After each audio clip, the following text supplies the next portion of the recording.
Okay, in this program we will look at how to write a program with different modules or many modules, or we can say many sub-procedures. So we will start the program like normal by including win32.inc. We will have a data segment here and our code segment here. Within our code segment we will have the main procedure.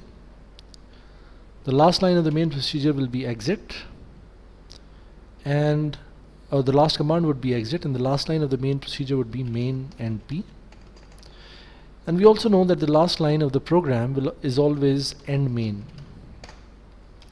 Now if we have sub procedures, they can be declared either after the main procedure or before the main procedure, as you like.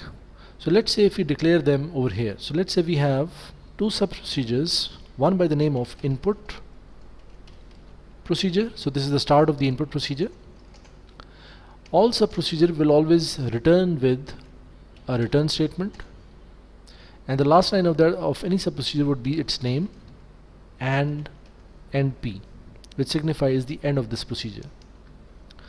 Similarly, we can have another sub procedure here by the name of, let's say, calc sum or calculate sum.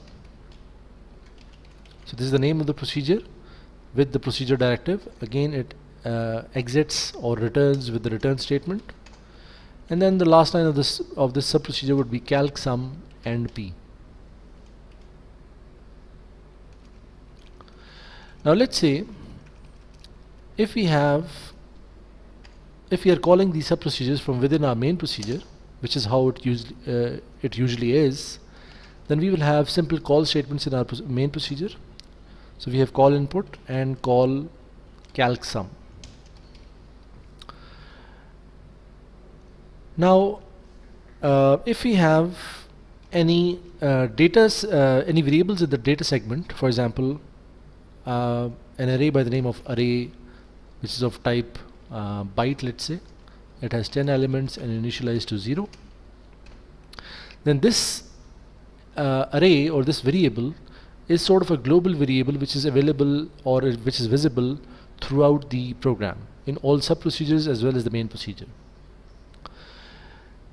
Now in the sub procedures, we know that when we are calling using the call statement to call any sub procedure, for example call input over here, then what this statement does is the call statement basically pushes the value of the or the address of the instruction following this call statement, which is this one in this case, onto the stack. So it saves the value of this instruction on the stack, or the address of this instruction on the stack, and reloads the instruction pointer with the address of the first instruction of the input procedure, and the control transfers to this procedure. Later, when it reaches the return statement, the value which is being pointed to by the stack pointer register, which is always pointing towards the top of the stack, is reloaded into the instruction pointer, and the control is again transferred to the main procedure, and in this case it will be transferred here. Now this sub procedure, this array is visible throughout this program.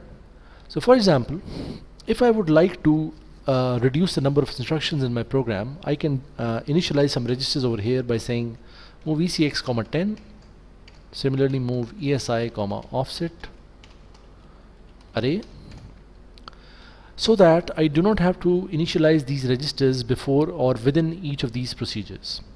So now what I will do is, inside the input procedure, if I push these two registers onto the stack by saying push ECX and push ESI, and similarly pop them in the reverse order by saying pop ESI and pop ECX, and let's say my main or the main instructions of my input procedure are over here. So here are my main my instructions for the program for this procedure. Then when this procedure returns, the values of the registers ECX and ESI will be preserved, even though if they were changed during this procedure. So now I don't have to reinitialize these registers before I call the calc sum procedure, and these registers would still be holding the original values which were initialized here. This will reduce the number of instructions.